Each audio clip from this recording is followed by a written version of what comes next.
Canine Detection Collaborative, a detection dog training trio with Stacy Barnett. Hi. Robin Grubel. Hey there. And Crystal Wing. What's up? With humor and a big dose of theory, our trio talks practical training advice and features interviews with top trainers and scientists. It's Canine Detection Collaborative.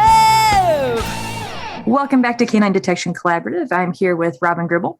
Hello, everybody. And Stacy Barnett.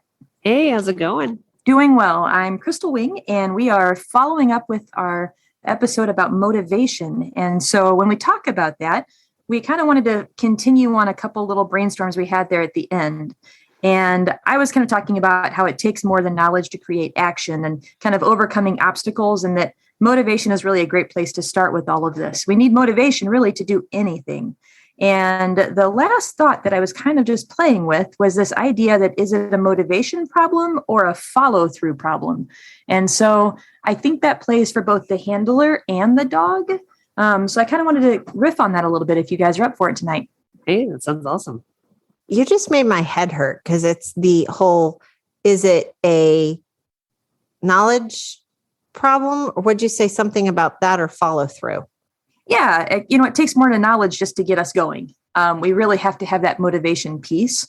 But I think sometimes we perceive that it's a motivation problem, but really it's a follow-through problem. So it's kind of like I sit down and if I plan my meal and I plan I'm going to go on a diet, I'm going to figure out what my meals and everything, but I don't actually take the step to go out to the grocery store and I just pop the pizza in the oven. Is that kind of like what we're talking about? Because the follow through is the problem. I didn't go to the grocery store to get the low calorie food. I end up putting pizza in the oven. Is that kind of yeah, trying to put I think about the habits that we create too. I think something I was thinking about last time we talked, that if we go along the eating thing, so diet and exercise and all of those ideas. So even with exercise, to get myself motivated, I have to set myself up. And so setting myself up for success is the same, I think, as like setting my dog up for success. So I put my workout shoes by the door. I put my shorts on first thing when I go to bed so that when I get up, my shorts are already on. All I have to do is grab the shirt, put it on, put the shoes on at the door, and I'm off. And so it's just setting up those kind of, stations and things to get us ready for what we're going to do. And I know, Robin, you have a whole setup of things that you have as well, right? Oh my gosh. I was just sitting around and looking. I'm looking at the bookshelf down in my office. It's got training treats. It's got odor. It's got toys. It's got a clicker. It's got all of these things. I have the exact same setup upstairs in my living room. I also have the exact same stuff in my car and even some of the same stuff in my garage, because when the energy and impulse strikes me to train, if I don't have those things readily available, I spend more emotional energy running around trying to find them than actually training my dog. And I think about this stuff with the dogs. Actually what we're trying to do with a lot of our behaviors with the dogs is make it a habit. With the cue being sit, I say sit. The habit is that you actually sit. And so we have to find places. I know I talk and Crystal talks about this a lot, about having a laboratory, right? No, I say laboratory. I say laboratory because I always think of, the little Dexter's. I'm not weird. I think of Dexter's Laboratory or something, whatever. It's one of the little cartoons. And my brother, so a little weird anecdote. My sisters were all the Powerpuff Girls. So we each have one of the Powerpuff Girls. And then Alex, my only brother, is Dexter from Dexter's Laboratory, and it's laboratory. But anyway, so my siblings are all going to kill me now. But only if they listen. Yeah, only if they listen. Just don't give them a knife. No, exactly. So having, my basement is like my laboratory for trying new stuff with the dogs. And even my garage is I have a couple of different places that I can be like, well, let's try this new thing here that then I can start moving to the other laboratories in my house to see, okay, can we generalize this particular behavior? And, that's how I ended up teaching Flair a hold in like 2 sessions in the basement. And then it went to the garage and she's like, oh, we do it here too. Okay, fine. I can now do it outside because I've set that up with her. Yeah. You've created almost like an understanding of how to generalize that behavior because you've kind of got that variety kind of built in. Is that kind of what you're saying there? Yeah. Yeah. Yeah. I think of, the motivation, even for me to sometimes just go out and train. It's overwhelming. Yeah, it can be. It really can be. It can Right? be. I was at a trial this weekend and it was like an element specialty. And so you do like a half a day and there's 4 searches on a single element. There was a discussion about containers and how people hate training containers. And part of it is, I think, is the setup.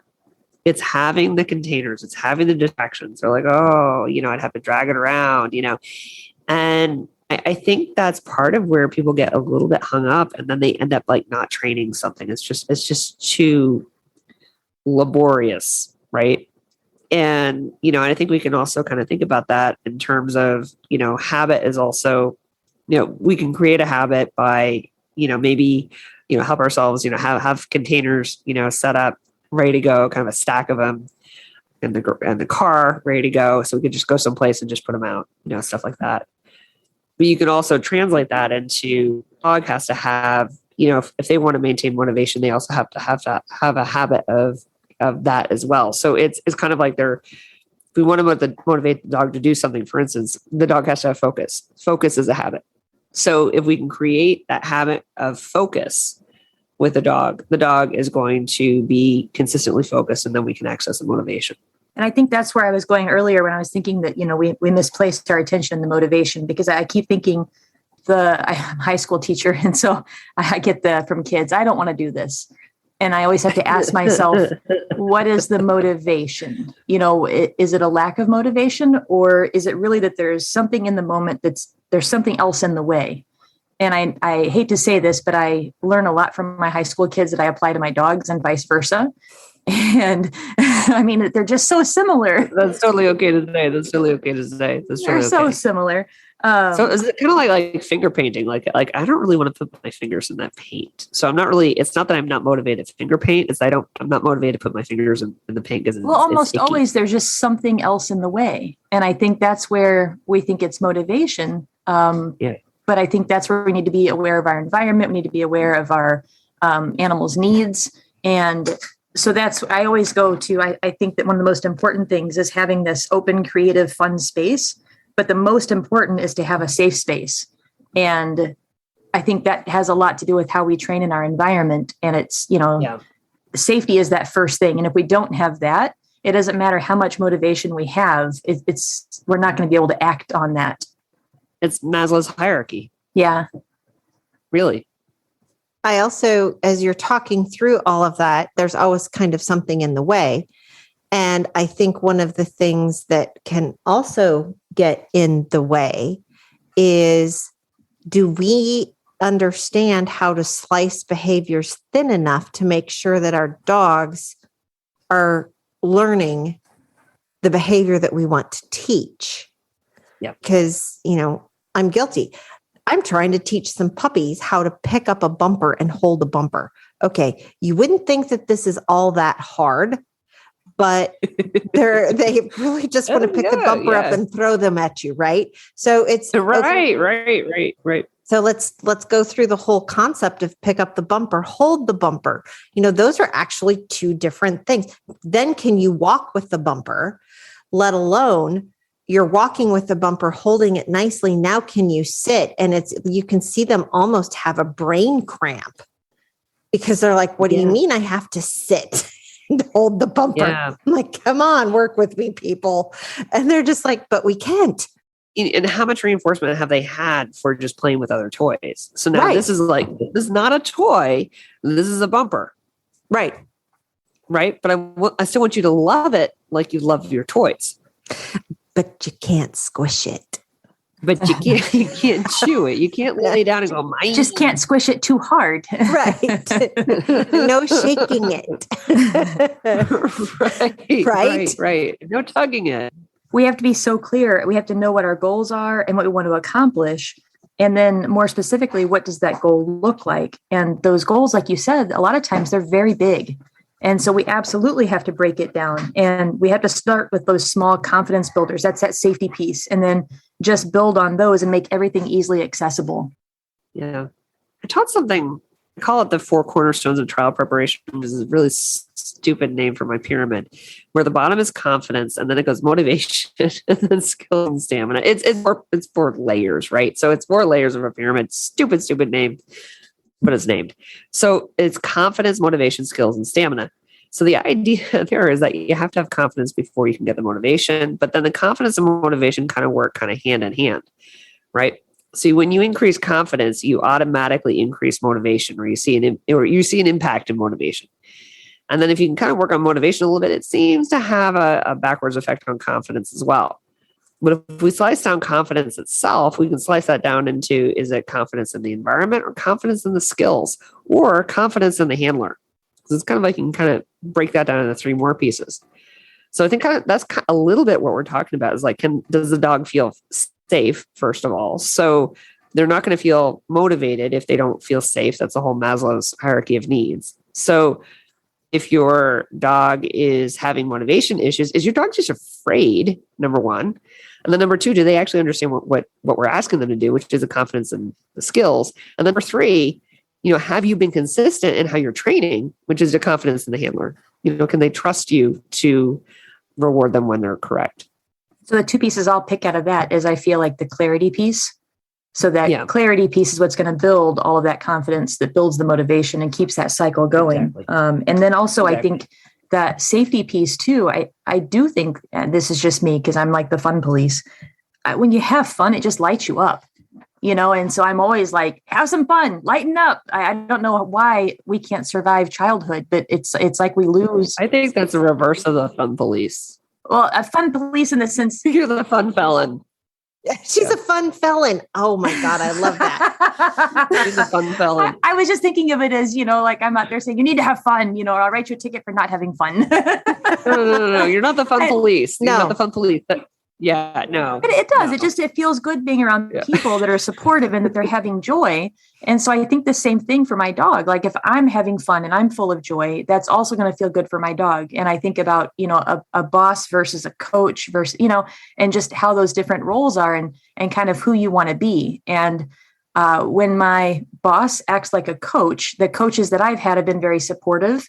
And I just have this connotation in my brain when I hear boss, just bossy, I guess is what I think. And when I hear coach, I think supportive. But again, there's different kinds of coaches. I get it.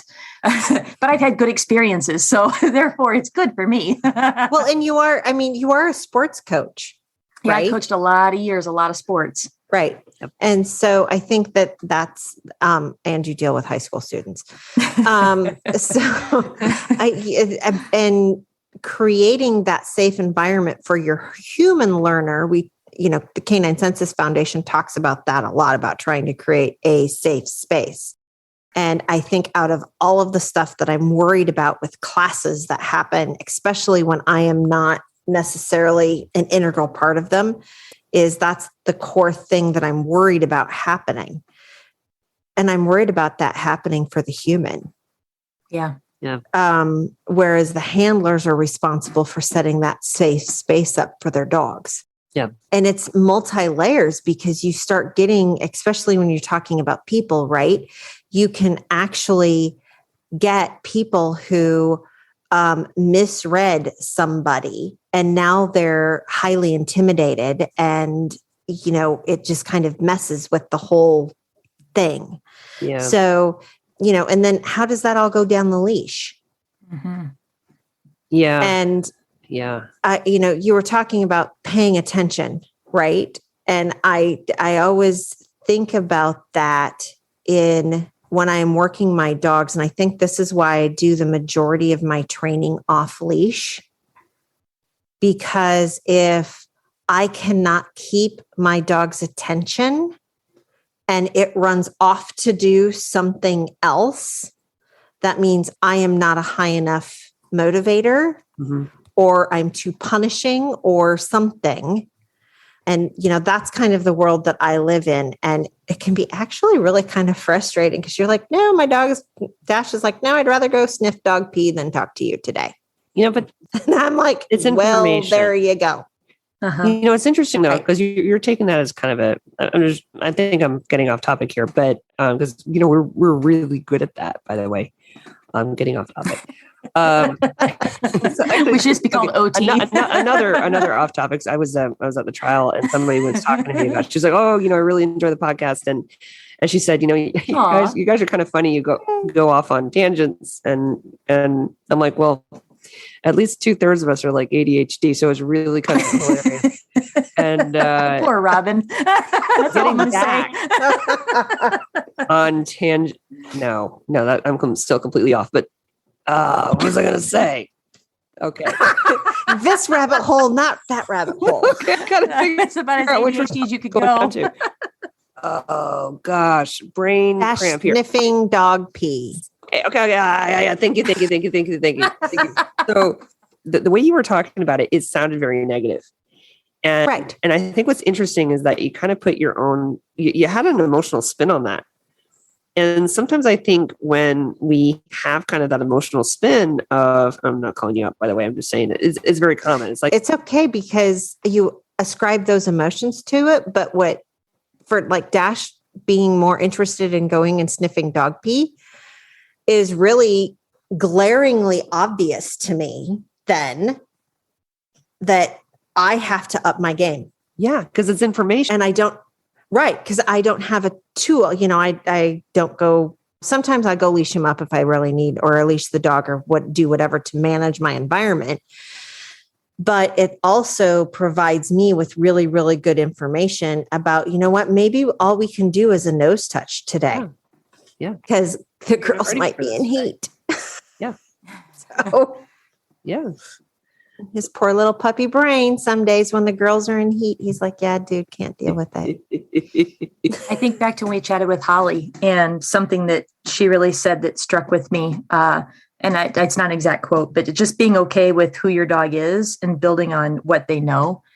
And she's talking about her whippets and, you just really have to be okay with the dog in front of you, whether it's because of it's an off breed or it's an off day or the other dogs are in heat or, and sometimes we don't know what it is. This last weekend, one of the things that happened, we didn't realize it, but the source was not presenting. And so the machine that we were using, we call it the Higgy, is Lisa Higgins' invention. And it's this bubbler that lets source come up into the water to let the dog find it. And the dog was going over and just was not showing interest where we thought they should be. And so the handler was a little frustrated.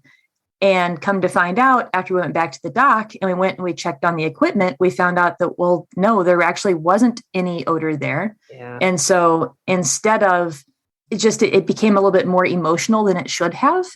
Instead of just information that for whatever reason, my dog is not smelling this here. They're not indicating this. And then to kind of problem solve and see how we can work through that.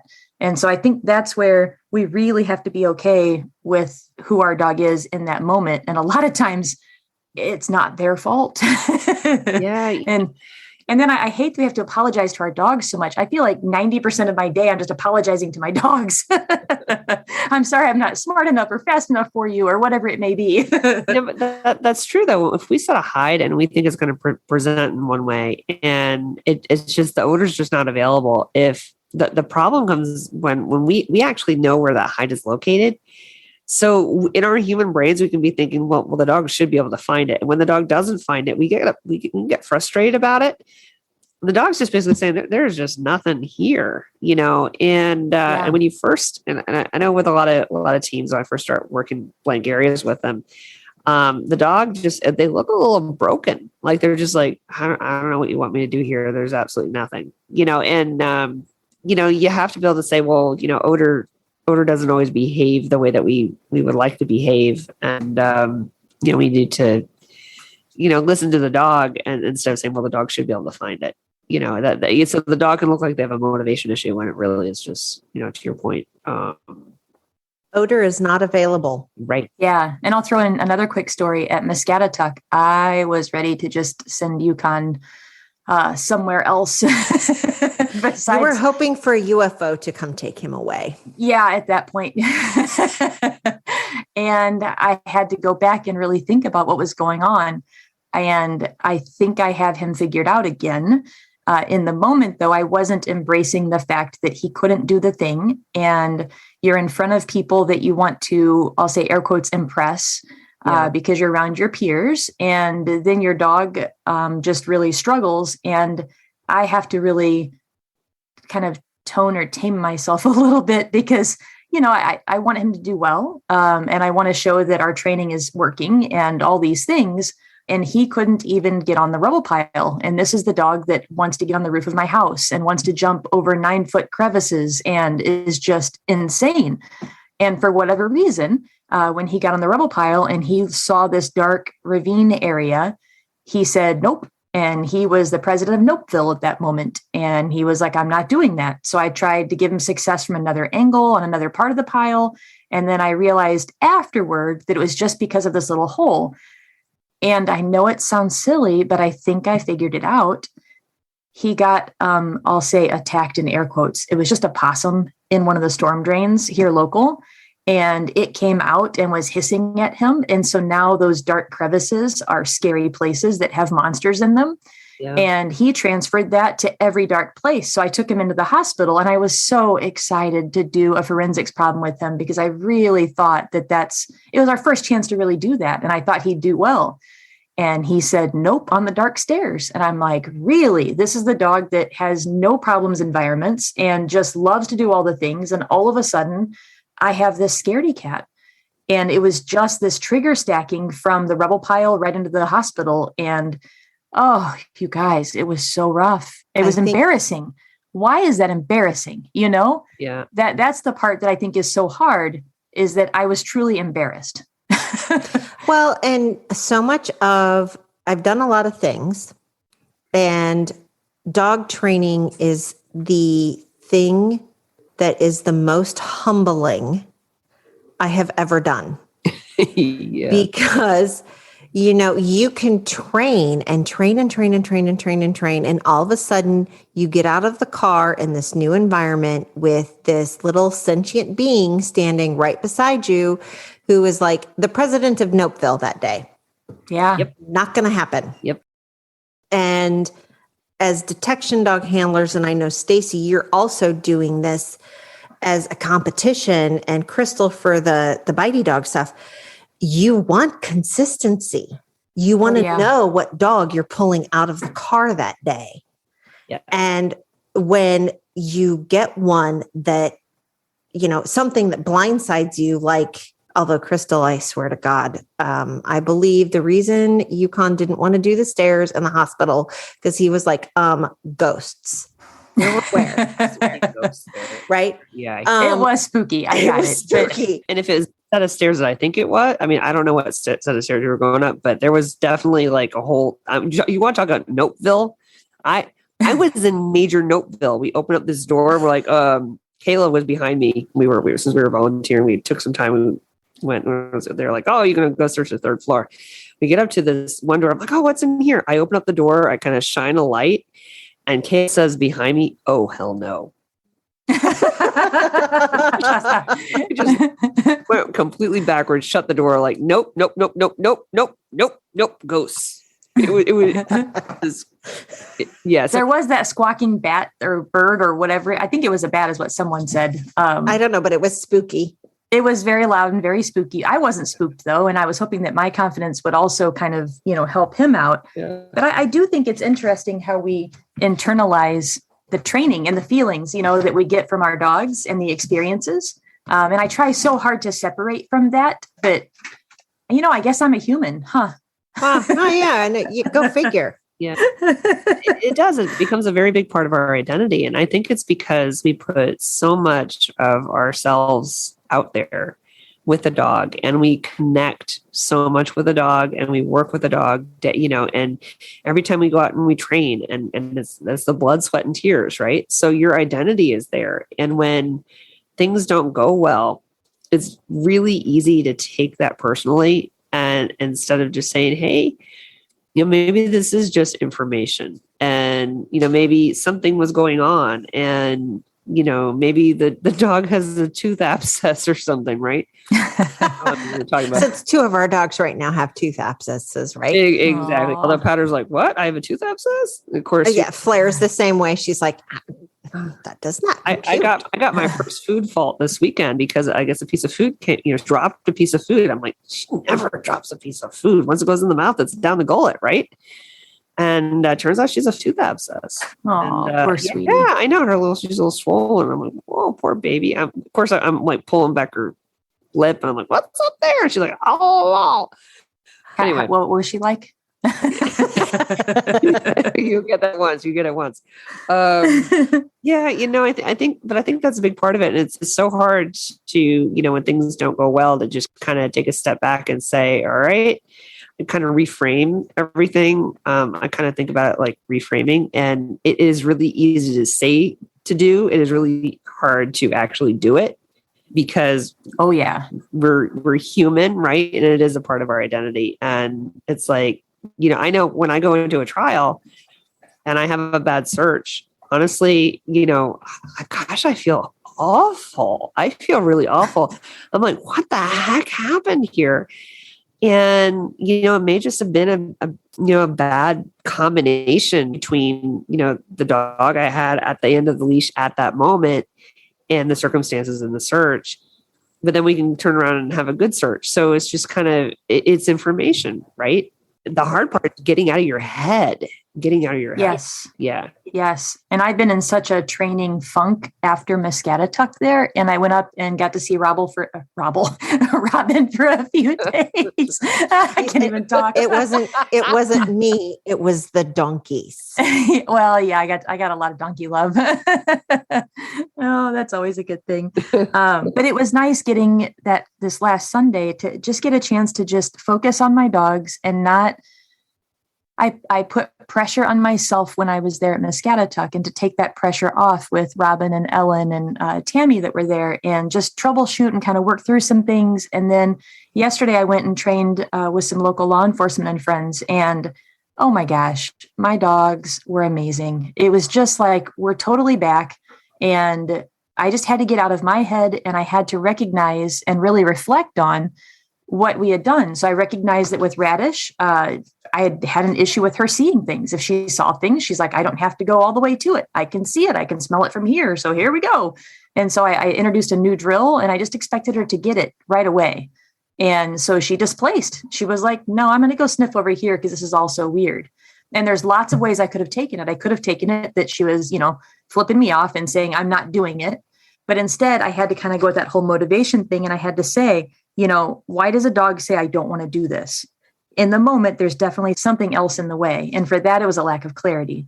Yeah. And so once I cleared up the thing and made it a fun exercise, then it was like, that's all you want? Oh, I can do this. And then she took it into a full search yesterday and was just gorgeous. It was so great. So it always, I think, goes back to some of that kind of motivation piece and that clarity piece. It's funny because we're having this conversation. I remember very early in my search and rescue career, trying 3 or 4 different ways to teach something. And it was always a method, right? You had to do this whole entire method thing, which is fine. But we would run into, oh my gosh, now I got to start over. Mm-hmm. And because somewhere in that whole method, we forgot to train the dog that was standing right in front of us. Oh, you mean training on a recipe? I thought you could just follow a punch list, like a little bulleted list, and like poof, train dog. I know, and all of a sudden, like the perfect dog appears. Unfortunately, no. Right? Man, I know. Really? And this is why you see people who pre-select for certain types of dogs because they have a certain type of method that works really well for them, which is fine. But you also have to understand as a student that they may pre-select a dog that works that way. So it's just know what you're getting, whatever. Exactly. And I have really started trying to think about when I go out and I have a crash and burn, because they happen, right? Is trying to figure out which one of my foundations fell apart. And if I have to slice all of this stuff that happened with the dogs back to what piece of my foundation fell apart, I can usually figure out how to put the progression plan into place to solve that particular problem. 2 words, speed drill. Speed drill. I mean, isn't that what Craig said? pretty much everything can be solved. Actually, he's like, you have an app for that. It's called Rate of Reinforcement. Totally Craig Schultz right there. Well, and the 3 things, it's criteria, timing, and rate of reinforcement. Look at those 3 things in any combination, and you're going to find your problems. Correct. That is absolutely true, because I think as humans, we're cheap. We don't pay our dogs enough. Agreed. For doing the correct things. Agreed. So, yeah, after that, after listening, especially to that lecture, that was a fantastic lecture that I gave, by the way. And in the evening, and we were talking about speed drills, right? So I went home and I'm like, okay, I want to work on motivation with Brava. A lot of times, people look at Brava and they're like, okay, she's a high drive dog. And they just assume she just comes like, here's your motivation, like on a platter. And it's not true. And she's energetic. She needs to understand what she needs to be motivated for, versus motivated to go off and sniff whatever she wants to sniff, which is a potential, right? So what I did was I was kind of thinking of the speed drills idea, and I started to play around a lot with toy reward with her, and I started to do these little tiny short searches. Just a little search, reward, heavy reward, right? Little search, reward, heavy reward. And then I took her into these element specialties, and this was really fun because these are really short searches. All of our search times this weekend, it was like between a minute and 2 minutes. So these really tiny short searches with, you had to quick go out and find all the hides. And then she got her rewards, and she did she did, let's see, 12 searches over 2 days. Let's see if I'm doing my math right. I'm like, oh my gosh, I must be really tired. Yes, the answer is 12. So 12 searches over 2 days. And she was really on point. And I'm like, okay, I think it was a lot of the basically the speed drills. It was just basically, I was just doing these really short searches and high motivation. And then coming out of this weekend, I feel like she's pretty well tuned. So I kind of changed my whole approach. Instead of doing like these big, larger search areas, trying to get prepared for a summit trial. It's like, well, no, I'm going to do these little short searches, reward her, keep her motivation up. And for me, that was such a huge takeaway. And I feel like she's actually really motivated right now. So it's pretty awesome. Well, what are you actually working on? You're working on building motivation to search. Yep. Yes. You also and it's that whole pendulum thing, right? Yep. So then at some point you're going to have to work on nose time. Exactly. And it's not like you can get out and do a punch card. Oh my gosh, we're just, okay, we're up to 45-minute searches and we're only going to do 45-minute searches. And I look at that and say, I actually have to schedule those into my life. Because that's I have a morning where I have an hour that I'm going to go spend and do a single search, especially with a dog like Nico, because he needs to do that because that's what we get deployed for. But that's write it on my calendar sort of thing. Wow. Yeah. We're not doing 45-minute searches, but we're nowhere. Right. Yeah. But it's train for what you get deployed for. But they're still big. They're still big areas. Yeah. Yep. Right. So, but oh my gosh, if I had to go out and train 45-minute searches, me as the human understanding the consequence, why we need to do that 3 times a week. Oh my gosh, that sucked all the motivation out of it. I wouldn't want to do it either. Oh yeah. Yeah. The dog would be So- saying, no, So like, you can't pay me enough. right. And I think we sometimes underestimate the value of variety in our training, and how the dogs, it kind of goes back to your whole generalization comment at the beginning, right? Where Flair like picked up the, what was it? Was it the bumper? Hold. Yeah, she picked up the hold. Right. And if we think about this and we kind of put this in like more of a detection type of term, right? It's the dog learns how to basically, they learn how to really generalize odor, right? And they learn how to kind of categorize, right? So if you start thinking about how do you build those concepts into your training, your dog's can pick up things like pretty rapidly. And then motivation so that they understand it better. And then it's easier to keep them motivated. Trying to wrap that back to motivation. Well, I'm thinking deliberate planning. Well, it's deliberately planning out how you're generalizing something and knowing that you have to pay more right in new environments because you have a whole different level of distractions. Yep. That you have going, criteria, rate of reinforcement, right? It's those little special things. And so being really aware of that stuff as you start trying to generalize, because, the first thing and I was thinking about, and I can't remember who I was talking to about this, is we have to, as the trainers, look at what behavior we like seeing in our dogs and what's actually motivating for the human as the trainer. You know what? Doing speed drills and doing tons and tons of train final response drills and generalizing that is, oh my gosh, really boring for the human. Yep. Watching my dog hunt. Oh, that's is fun. Yeah. And oh my gosh, that is look at my dog source out odor and do this really cool stuff. And in my world, I need the train final response on the end of it. What are you finding motivating for you as the animal in watching the animal that you're trying to train do? And just be conscious about the fact that when you set up your training, are you doing it to make you happy and feed your motivation, or are you doing it to train your dog? Right. So basically you're saying like, you're training what you find to be fun, but what you find to be fun may not be the full picture of what you need to develop. Correct. It may not actually be the thing that you need to train in the dog today. Like, is it really, really fun to go out and work on, okay, except for Crystal, is it really fun to go out and work on obedience? Yes. Right. Okay. This did not apply to you. Yes, it's very fun. Go on.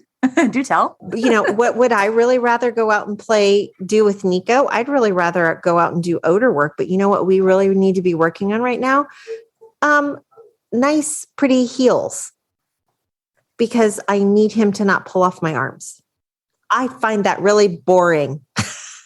To build on this concept, a lot of times when I set hides, I like to set cool hides that the dogs have to work really hard to figure out. And it's just kind of, that's what motivates me. It's like, whoa, did you see what the dog just did there? That's pretty awesome. And watch him.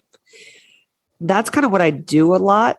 And I found, though, when I was working those speed drills, to kind of go back to that, how Bravo was really sourcing really nicely and really, really quickly.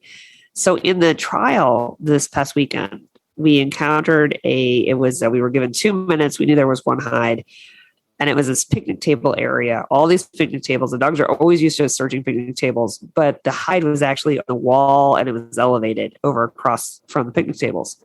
It was really cool. So Brava goes across the start line. She makes a left into the picnic tables, gets an odor, takes a sharp U-turn and goes right to the wall and alerts on the elevated hide. And it was like, Amazing. well, first of all, I said alert, but I think, and it was almost like a pause, because in my head, I was like, that was awesome. It was so fast. I'm just sitting going, that was really cool. It was really, and in my head, I was also like, I'm really glad I got that on video. And then I said alert. So there was a little bit of a delay, but it was, I think, one of those things where if you always work the really complicated stuff, the dog, like for instance, speed matters to us, right? So, the dog's going to kind of keep working at that pace that they're working. If I want to build that motivation, I cranked up the motivation just prior to the trial. She goes across the start line, and something that would normally be like, that's kind of a complicated setup, she solved it really quickly. So anyway, I thought that was like super cool. That was a super cool hide, but. So I'm going to call myself out on this one. I think I figured out how I caused some problems with Yukon. And so one of the issues that I've been having, and I think I told Robin about this, I don't remember now, is that he goes and he finds strong odor. He cannot see it. And so instead of telling me when he's in that strong odor, we talked about red dog versus pink dog. And then we found out that TMAC, Teresa McPherson, was actually the one that came up with that. So that's kind of cool. But red just means that they get really close to the source, and pink just means that they're out further away in the fringes. Listen to previous episodes, you'll know. Was that in the D's episode? I think that was. Yeah, I think so. Anyway, so instead of telling me when he gets to the strongest odor, he will go back out to the edges and try to work around to make sure, just in case, that there isn't a stronger odor somewhere else. And I know how I created that now. I have all this fun scent theory that I've been learning and getting all excited about. So I've been setting up these challenging problems where the source is over on this wall, and I know that the window is there, and it's going to lift the source up, and it's going to go cool, and it's going to drop it on the other wall in a corner. And so he'll go into the room and he'll hit the odor, and it's a really strong pool of odor. And he says, oh, but wait, you're probably putting it somewhere else. I need to go find the somewhere else where it actually is. And I did too many of those really cool problems, like what you were saying. And so now I have almost fixed it, if that's crazy enough to say, just in a few reps of speed drills of giving him the confidence that, boom, it's here. I don't have to go over and find these other odor pools and try to work out these complex problems. You've made it simple for me. I can just go and do it and be fast and be successful. And the last two small little searches after the speed drills, he's like, oh yeah, I got this. It's right here. So I made it a lot of fun for me thinking about these fun problems. And, oh, I wonder if the odor is going to do that. I think it will. And it did. And, oh, look what I did. I get this. Oh. So poor Yukon. I sure love that dog. As much trouble as I give him. So Yukon and Brava just kind of went through kind of a similar situation then. That was, I mean, with Stacy goes back to something that you talk a whole lot about in your classes, which is hide placement. Mm-hmm. Yep. Right.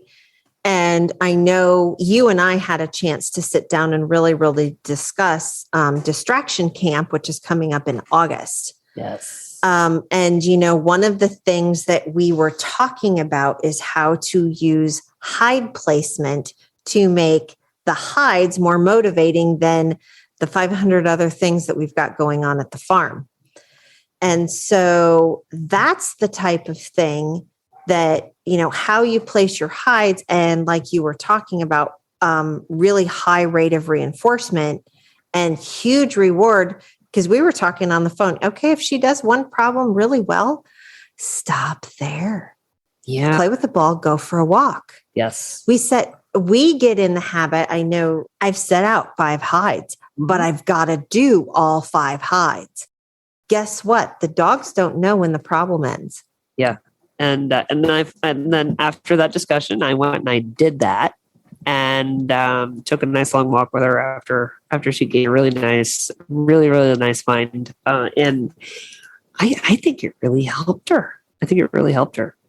And I mean, like this weekend, I was just like, wow, I just felt humbled to be at the end of her leash. I mean, you just kind of, and I think when you get that motivation in the dog to the point where, they're driving in and they're really working it. And that feeds back into our own motivation, and we start to realize kind of what worked and what didn't. And we want to do more of that. And I think that feedback, that's our reinforcement, right? When we see our dogs do well, and that makes us want to do more of it. Right. Plus do the really cool scent theory stuff, which we have to then, of course, balance. Yeah.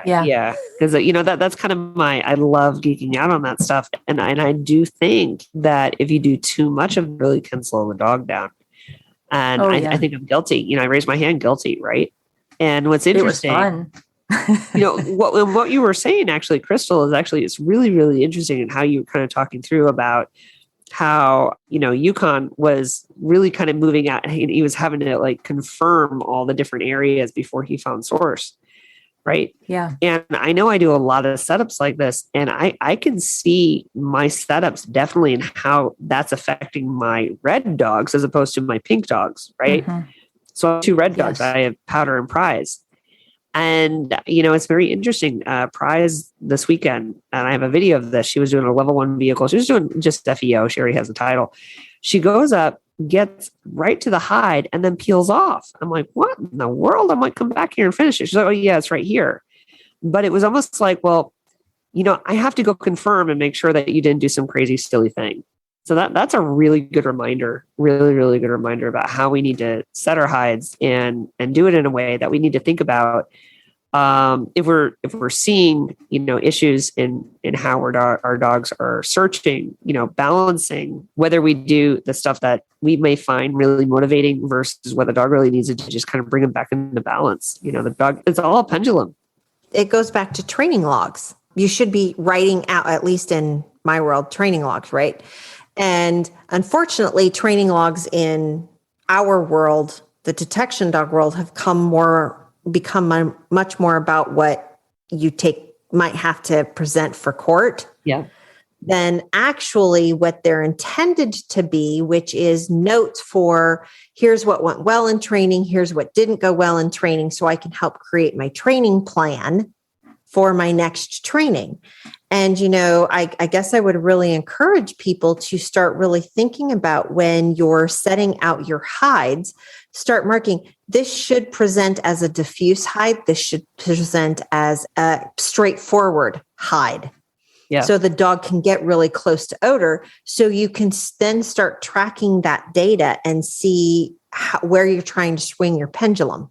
That's awesome, because you can look for your own patterns. Right. Yeah. Because you don't know that you have it. I mean, if you want to be a true geek, like some people I know, they have whole air tables that automatically compute all this stuff. Oh, and can tell them how many elevated and how many elevated they've done, how many buried, how many surface, how many, you guys could keep track of at what feet are you setting stuff, how much elevated stuff are you doing versus how much floor stuff. So this is why your dog lifts their nose all the time instead of drop their nose to the floor to hunt low. Dang, air table. I forgot. Yeah. Yeah. Oh.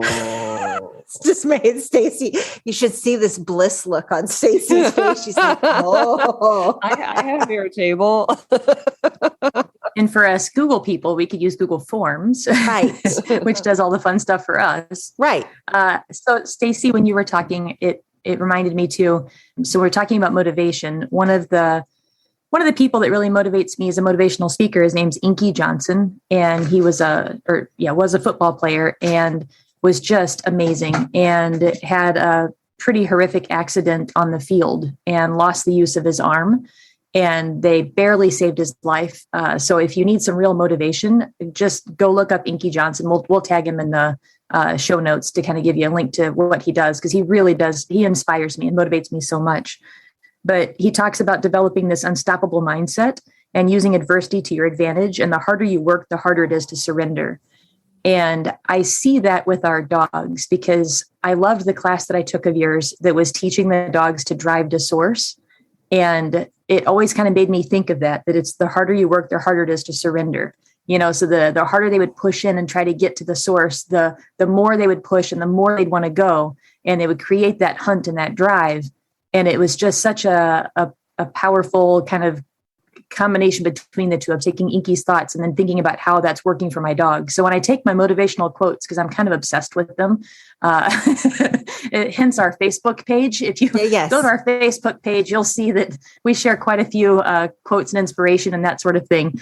And so Inky Johnson's one of those. But I really see that in our dogs. It's just the harder they're working, the harder it is for them to surrender, and they're just going to keep going. And that resilience that we build through those hide placements. And I love that about your class, Stacy. So thank you for sharing that. Oh, it's nice to hear. Thank you. Yeah, that the hide placement is huge. It's kind of, and I go back to, I'm picturing in my head, oh my gosh, I was flying to Sweden or Denmark, I can't remember.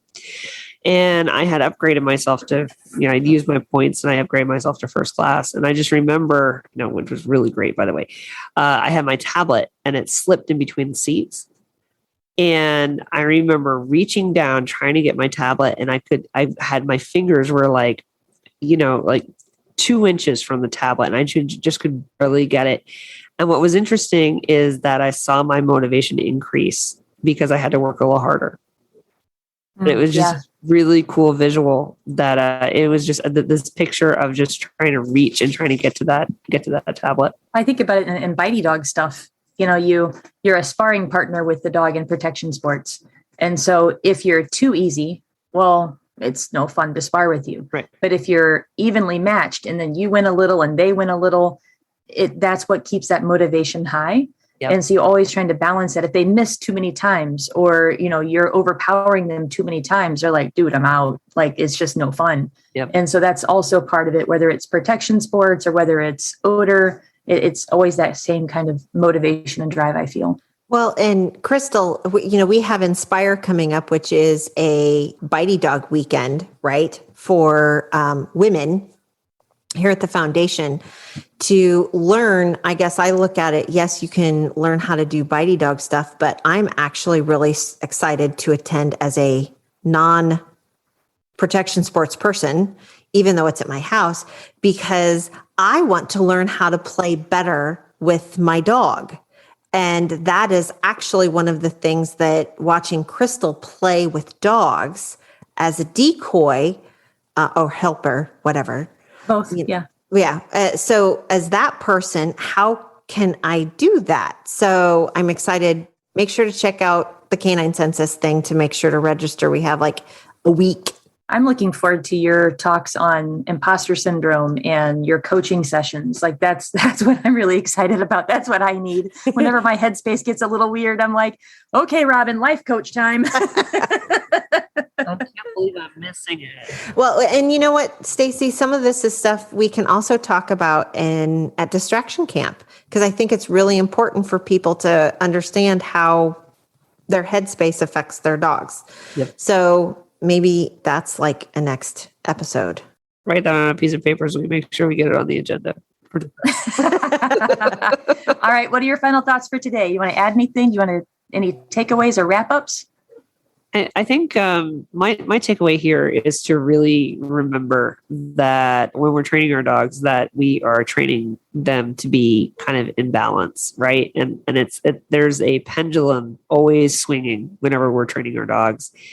And in order for the dogs to get access to the dog's motivation, the dog has to be in the right mindset, and so do we. And mine is to really think about the fact that we want a consistent dog, which means we have to have consistent training, which means we have to have a plan, which leads, of course, into all of Crystal's stuff, or the stuff Stacy just said. And Crystal, there you go. And to make training easy for yourself, if you need to have 3 versions of the same tug toy so that you can have them stashed around the house, I went out and bought extra dog bowls so I could put treats in key locations around my house so that they're easy to grab so I can just go train. Just kind of like Crystal did with running. Really, really simple stuff that you can do that makes it easier for you to do the right thing. Yeah, just more likely. I have a little treat bowl now that I have at the front door and back door so that when we go through the door, then immediately I pick up the treat and they come right back to me. So it's not this rushing through the door. It's just this simple little trick, but it's really helped out and I don't have to be as consistent. I just give them a piece of kibble and it's right there. I was training with Tabitha a couple of days ago, and that was from I don't know what episode it was, but you have to listen to her. She's amazing. But I had the chance to train with her again. And the shirt that she was wearing, on the back of it, it said, "Don't be upset by the results you didn't get with the work you did not do." And I think that also plays into that motivation piece. Yes. And I don't know who the quote was from. It was just on her shirt. So I'm sure somebody said it. But I think that's also part of the motivation, in the sense that we can't expect our dogs to know things that we've never taught them. And we have to put that work in, and it's setting up those habits to get that work going. And what Inky Johnson, I have to end my thoughts with him, right? Because I'm yeah, Inky. He said, redirection, pain, setbacks, shortcomings, highs, lows, they're all a part of the process. Embrace it, respect it, and trust it. And I was thinking earlier when Stacy was really talking about, it's really about being a part of that process. And the process is more important than the product. And we have to fall in love with the process. So no matter where we are in that piece, we don't have to always go back to foundation or, try to get higher and stronger. Like, sometimes it's just a moment. And I had to realize that this last week. It was just a moment. It was a small problem to fix. It wasn't the end of the world, no matter how much my brain was telling me it was, and that I should no longer be a dog trainer and I should just stop all the things. And I'm so glad I'm the only one that's ever thought that. And that's where the motivation comes back in, to be around people that are supportive, like you guys, that are there to say, look, knock it off. You're fine. It's a moment. So sometimes motivation is just a moment. Great. I love that. Thank you, ladies. And make sure everybody to check out the website, sign up for the freebies. And the Facebook. We've been doing a lot on Facebook and Instagram. We've been doing a lot of Facebook stuff, and also the registration for Crystal's functional obedience class coming up in like 3 weeks is closed because it's full. And we have Distraction Camp at the beginning of August and the Inspire Week in like 2 weeks. So make sure to go check those out. You can find links to Canine Census page from the Canine Detection Collaborative page. Stacy, anything you want to share? Your summit's coming up. Yeah, that's coming up real good. But I did want to mention, I do have a workshop that's starting on June 5th. That is on tight spaces, because we were talking about resilience and driving into stores. Tight spaces actually helps to build some of that resilience. So I have a workshop started with Fenzi Dog Sports Academy. You can find that there. Awesome. Love it. I love your class. Take it. And Crystal is on vacation. June 3rd is my last day of teaching high school for the summer. I don't go back until August. Yay. Okay. Thanks, everybody. Have a great day. Canine Detection Collaborative. We appreciate the time you spend with us. If you liked this episode, not only should you follow us so you don't miss the next one, but please also rate and review us in your favorite podcast app. For info on collaborating with us, go to k9detectioncollaborative.com. That's K9detectioncollaborative.com, where you can find our socials and pick up our latest monthly freebie. Join us again to talk training in the next episode.